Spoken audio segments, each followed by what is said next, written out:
धान की उपज लेने के लिए हमें कितना न्यूट्रिएंट्स देने चाहिए और उस न्यूट्रिएंट्स के लिए कितना हमें फर्टिलाइज़र देना पड़ेगा, उसकी कैलकुलेशन पे आज मैं चर्चा करूँगा। उससे पहले मैंने आज ही एक वीडियो अपलोड किया था सुबह, जिसमें मैंने फर्टिलाइज़र की कैलकुलेशन कॉम्बिनेशन बताए थे, लेकिन उसमें कुछ गलत कैलकुलेशन हो गई थी, तो वो मैंने वीडियो डिलीट कर दिया है। फिर से इसको मैं नए सिरे से ये वीडियो बना रहा हूँ। तो उसमें कुछ गड़बड़ हो गई थी कैलकुलेशन की, इसलिए वो मुझे वीडियो हटाना पड़ा। अब मैंने सही फर्टिलाइज़र की कैलकुलेशन करके क्या उसका बेस्ट कॉम्बिनेशन हो सकता है, वो मैंने आज यहाँ लिखा है और इस पे मैं पूरी चर्चा करूँगा। धान देखिए कि जो हम उर्वरक देते हैं, उसमें बहुत महत्वपूर्ण ये है कि नाइट्रोजन बहुत ज़्यादा नहीं जानी चाहिए, क्योंकि नाइट्रोजन ज़्यादा चली गई तो उसमें बीमारियाँ बहुत लगती हैं और कीड़े भी बहुत ज़्यादा आते हैं। नाइट्रोजन ज़्यादा होने से धान में ये समस्या रहती है। इसी तरह से पोटेशियम की भी अच्छी मात्रा होनी चाहिए। अगर पोटेशियम कम रहता है तो दाने अच्छी तरह से भरते नहीं हैं, बाली में दाने कम रहते हैं, दाना मोटा नहीं हो पाता है। तो पोटेशियम भी अच्छा होना चाहिए। और फास्फोरस तो पौधों की जड़ों की वृद्धि के लिए बहुत जरूरी है, और पौधों के अंदर जो पूरी एनर्जी देता है वो फास्फोरस ही देता है। तो एनपीके पे हमारा बहुत अच्छा ध्यान होना चाहिए, जितनी संस्तुत मात्रा उतनी देनी चाहिए। और जिंक की बहुत कमी देखी जाती है धान के खेतों में, और जिसकी कमी से खैरा रोग होता है। तो जिंक कितना देना है, कब देना है, कैसे देना है, इस बात पे भी मैं आज चर्चा करूंगा।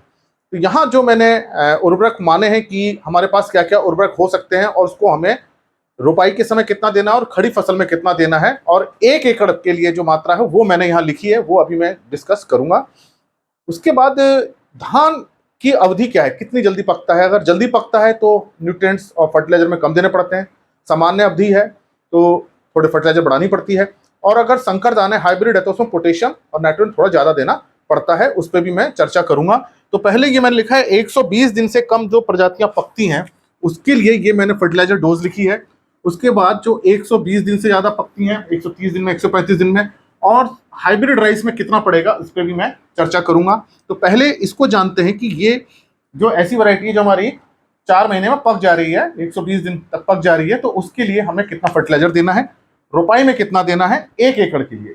अगर हमारे पास एनपीके 12-32-16 है और यूरिया और एमओपी है, तो फिर हमें 80 किलोग्राम रोपाई के समय देना है, और उसके साथ 14 किलोग्राम यूरिया देना है। तो यूरिया आप ऐसा नहीं कि 1 कट्टा आधा कट्टा देंगे, 14 किलोग्राम है और 1 कट्टा 45 किलोग्राम का है, तो 1/3 कट्टा आपको यूरिया का देना है मोटा मोटा। और लेकिन आप तोलेंगे तो 14 किलोग्राम है। और उसके साथ एमओपी मतलब म्यूरेट ऑफ पोटाश 6 किलोग्राम देनी है। तो ये ऐसा ना करें कि आप एमओपी ना दें। अगर आप एमओपी नहीं देंगे, केवल एनपीके यूरिया देंगे, तो पोटेशियम की कमी हो जाएगी, उससे दाना आपका अच्छा नहीं बनेगा, बालियों में दाने खाली रह जाएंगे। तो ये आपको ध्यान रखना है। 80 किलोग्राम एनपीके है, मतलब 1.5 कट्टे से थोड़ा ज्यादा है, 1.5 कट्टे में 75 किलोग्राम आएगी। और 14 किलोग्राम यूरिया के साथ 6 किलोग्राम एमओपी भी देना है। अब मान लीजिए आपके पास डीएपी है, डायमोनियम फास्फेट है, और यूरिया एमओपी आपको देना है। तो देखिए डीएपी में नाइट्रोजन फास्फोरस दोनों है, तो जब डीएपी डालते हैं तो नाइट्रोजन फास्फोरस दोनों मिलते हैं। यहाँ एनपीके से नाइट्रोजन फास्फोरस पोटेशियम तीनों मिल रहे थे, तो उसकी मात्रा अलग थी। यहाँ अब आप जो डीएपी देंगे, 1 एकड़ में आपको 52 किलोग्राम डीएपी देना है, मतलब 1 कट्टा देना है। तो 52 किलोग्राम आप डीएपी देंगे तो उससे कुछ नाइट्रोजन भी मिल जाएगी। तो अब उसके बाद आपको 14 किलोग्राम यूरिया देना है। जितनी यहाँ यूरिया देनी है उतनी यहाँ भी देनी है यूरिया। 14 किलोग्राम मतलब 1/3 कट्टा लगभग हो गया। और एमओपी आपको बढ़ा देनी है। देखिए यहाँ एमओपी 6 किलोग्राम दे रहे थे, लेकिन यहाँ एमओपी 27 किलोग्राम है, मतलब आधे कट्टे से 2 किलोग्राम ज्यादा।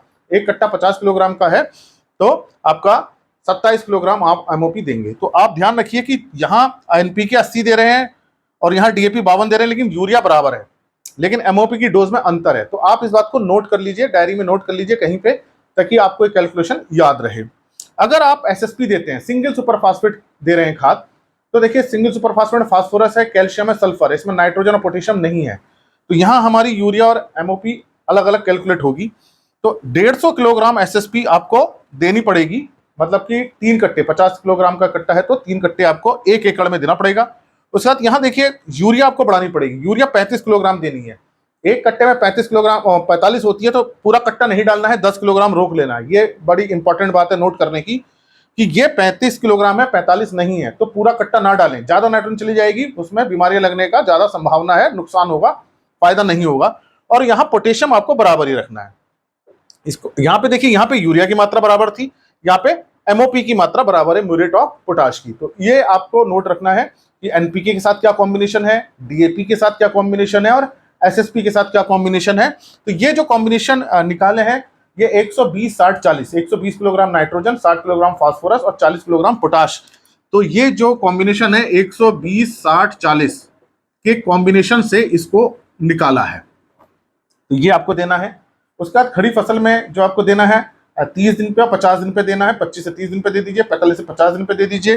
तो हर बार आपको 35 किलोग्राम यूरिया डालनी है। 30 दिन के बाद खड़े धान में 35 किलोग्राम यूरिया डालनी है और 50 में रोपाई के 50 दिन बाद आपको 35 किलोग्राम डालनी है। यहाँ भी देखिए ये 35 है, 45 नहीं है, पूरा कट्टा नहीं है। कट्टे में से आपको 10 किलोग्राम यूरिया रोक लेनी है, उसके बाद आपको डालनी है। तो ये 35 किलोग्राम है।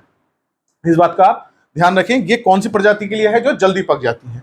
अब बात हम करें कि अगर प्रजाति 120 दिन से ज्यादा पक रही है और यही हमारे पास फर्टिलाइजर कॉम्बिनेशन है, इसमें सिर्फ आपको एक काम ये करना है कि आपको 9 किलोग्राम यूरिया हर जगह बढ़ा देना है। आप 9 किलोग्राम यूरिया बढ़ा दीजिए। मतलब अगर यहाँ पे ये कॉम्बिनेशन दे रहे हैं एनपीके के साथ, तो यहाँ 14 + 9 23 किलोग्राम यूरिया कर दीजिए। यहाँ भी कितनी हो जाएगी? 23 किलोग्राम यूरिया हो जाएगी। हर जगह आपको 9 किलोग्राम यूरिया बढ़ा देनी है।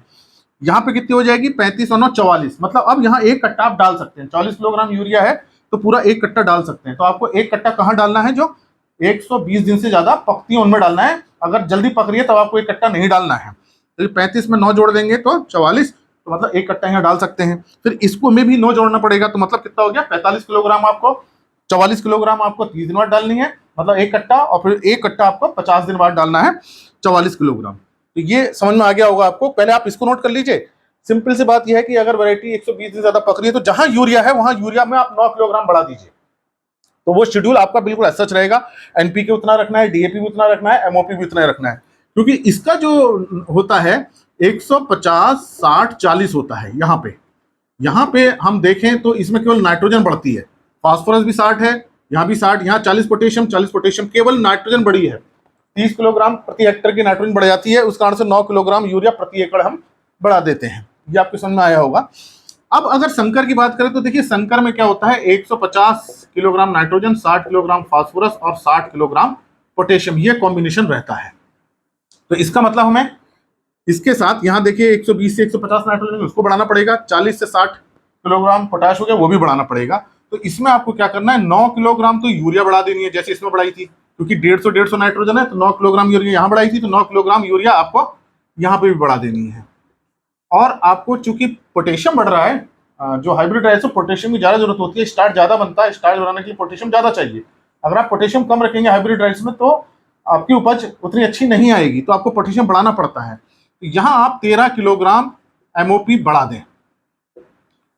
अब यहाँ पे जैसे यहाँ पे 6 किलोग्राम दे रहे थे, तो यहाँ अब आप उसमें 13 और 6 19 किलोग्राम कर दीजिए।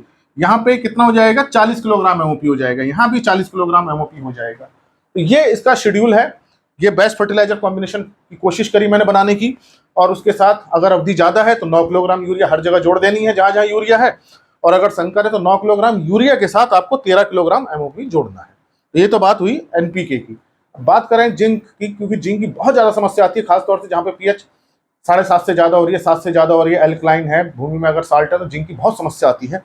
तो उसके लिए हमको देखिए बुआई के समय जिंक सल्फेट का प्रयोग करना है। अब जिंक सल्फेट दो तरह का आता है, एक आता है 21% वाला और एक आता है 33% वाला।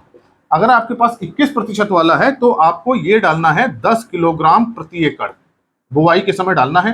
कैसे डालना है अभी मैं बताऊंगा। और ये 33 वाला है तो ये आप डालेंगे 6 किलोग्राम प्रति एकड़। ये एकड़ में चल रही है सारी बात हमारी, हेक्टर में नहीं है, सब एकड़ में है। ये सारे फर्टिलाइजर हमारे एकड़ में है। तो ये देखिए 21% वाला 10 किलोग्राम डालना है और 33% वाला 6 किलोग्राम डालना है। अगर आप ये साल्ट आता है सल्फेट, जिंक सल्फेट साल्ट है। अगर आप ईडीटीए जिंक डालते हैं चिलेट वाला, अब देखिए ईडीटीए जिंक जो होता है इसमें 12% होता है, और ये ऐसी मिट्टी जहां पीएच बहुत ज्यादा है, जिंक उपलब्ध नहीं हो पा रहा है, कार्बोनेट ज्यादा है, वहां के लिए बहुत अच्छा होता है। लेकिन समस्या इसके साथ क्या है कि इसकी कॉस्ट बहुत ज्यादा है, कॉस्टली बहुत होता है। तो कॉस्ट से बचने के लिए, हमारी कॉस्ट ऑफ प्रोडक्शन ज्यादा ना जाए, तो इसलिए हम जिंक सल्फेट का प्रयोग कर लेते हैं। लेकिन अगर आपके पास उपलब्ध है, सस्ता आपको मिल गया है, तो जिंक सल्फेट की बजाय हम ईडीटीए जिंक को हमें जमीन में डालना चाहिए। इसके अच्छे रिजल्ट्स आते हैं, खासतौर से जहां पे पीएच बहुत ज्यादा हो रही है वहां जिंक सल्फेट अच्छा काम नहीं कर पाता है। जिनकी पीएच ज्यादा है, 7 से ज्यादा है, वहां ईडीटीए जिंक बहुत अच्छा काम करता है। तो वहां पे अब आपको इसकी मात्रा देखनी पड़ेगी। तो ये लगभग 2 किलोग्राम एकड़ का जो है करीब 2-2.5-3 किलोग्राम डालना पड़ेगा। तो ये आपको 2 किलोग्राम EDTA जिंक पर्याप्त हो जाएगा 1 एकड़ में, लेकिन इसकी कॉस्ट बहुत ज़्यादा होती है तो खर्चा बढ़ सकता है खेती का, तो इसलिए आप इसका प्रयोग करें। ये किलोग्राम में है सब। अब बात करते हैं कि आपने मान लीजिए ये तो आपको रुवाई के समय डाल देना है फर्टिलाइजर, लेकिन जिंक वाले को, जो जिंक सल्फेट है, उसको आपको किसी भी फास्फोरस खाद के साथ नहीं मिलाना जिसमें फास्फोरस है, जैसे NPK के साथ नहीं मिलाना, DAP के साथ नहीं मिलाना है, SSP के साथ नहीं मिलाना है। तो आप इसको अलग अलग डालें। तो रुपाई करते वक्त तो ये फर्टिलाइजर डाल दें और रुपाई के दूसरे तीसरे दिन जिंक सल्फेट डाल दें, तो या दोनों में कोई रिएक्शन नहीं होगा, बच जाएगा। तो रुपाई करते समय ये डालें, जिंक सल्फेट उसके 2-3 बार डाल दें या 1 दिन के अंतर पे आप डाल दें। अब मान लीजिए आपने जिंक सल्फेट नहीं डाला और जिंक की डेफिशिएंसी आ रही है, तो आपको जिंक सल्फेट का स्प्रे करना पड़ेगा। लगभग 25-30 दिन बाद इसकी डेफिशिएंसी दिखनी शुरू हो जाती है रुपाई के बाद। अगर ज्यादा होगी तो जल्दी नजर आएगी, पौध भूरी पड़ने लगती है, छोटी हो जाती है, चकत्ते पड़ जाते हैं भूरे भूरे रंग के। तब आपको क्या करना है, जिंक सल्फेट का स्प्रे करना है। अगर 21% वाला है तो इसको आपको 5 ग्राम प्रति लीटर से घोल के स्प्रे करना है, 5 ग्राम प्रति लीटर में। इस बात को ध्यान रखें। पहला स्प्रे कर दीजिए, दूसरा स्प्रे 10-12 दिन बाद कर दीजिए। अगर 33% वाला है तो इसकी मात्रा कम रखनी पड़ती है, 3 ग्राम प्रति लीटर। इसको ध्यान रखें कि ये हमारा जमीन में डालना है। छिड़काव के लिए 21 वाला 5 ग्राम प्रति लीटर है, 33 वाला 3 ग्राम प्रति लीटर का छिड़काव है। अगर EDTA जिंक का छिड़काव से उतने अच्छे रिजल्ट्स नहीं आते जितने जिंक सल्फेट के आते हैं। अगर हम मिट्टी में डालना है तो EDTA के बहुत अच्छे रिजल्ट्स हैं, खासतौर से जिनकी पीएच ज्यादा है। अगर स्प्रे करना है तो जिंक सल्फेट का स्प्रे ज्यादा अच्छे रिजल्ट्स देते हैं। ऐसा नहीं है कि EDTA के नहीं देते हैं, लेकिन अगर प्रिफर आप जिंक सल्फेट को करें। अगर आपको EDTA करना है, स्प्रे आप पे है, उपलब्ध है और आप इसका स्प्रे करना चाहते हैं, तो आप इसको भी 3 से 4-5 ग्राम प्रति लीटर तक का स्प्रे कर सकते हैं। 5 ग्राम प्रति लीटर तक का स्प्रे आप कर दें और 2 बार स्प्रे करेंगे तो डेफिशिएंसी पूरी हो जाती है। तो ये मैंने आपको बात करी NPK की, क्या हमारे रासायनिक खाद हैं, क्या उसके अच्छे कॉम्बिनेशन हो सकते हैं, कब कब हमें डालनी है, ये आपको ध्यान रखना है। 30 और 50 दिन पे आपको यूरिया डालनी है 35-35 किलोग्राम। लेकिन अगर आपका संकर हाइब्रिड राइस है या ज्यादा अवधि वाला है तो आपको इसमें 45-45 किलोग्राम कर देनी है, एक कट्टा कर देना है। तो ये शेड्यूल है कैसे हमें डालना है, क्या बेस्ट कॉम्बिनेशन है। लेकिन इस साथ बुआई से पूर्व आप FYM, गोबर की खाद है, कंपोस्ट है, जैविक खाद जो भी है, उसको भी प्रयोग करना चाहिए, क्योंकि धान बहुत ज्यादा पोषक तत्वों को लेती है। तो हमारी मृदा की उर्वरता बनी रहे, फसल का अच्छा उत्पादन भी मिले, इसलिए जरूरी है हमें जैविक खाद, कार्बनिक खादों के साथ साथ हमें रासायनिक उर्वरक भी प्रयोग करने चाहिए।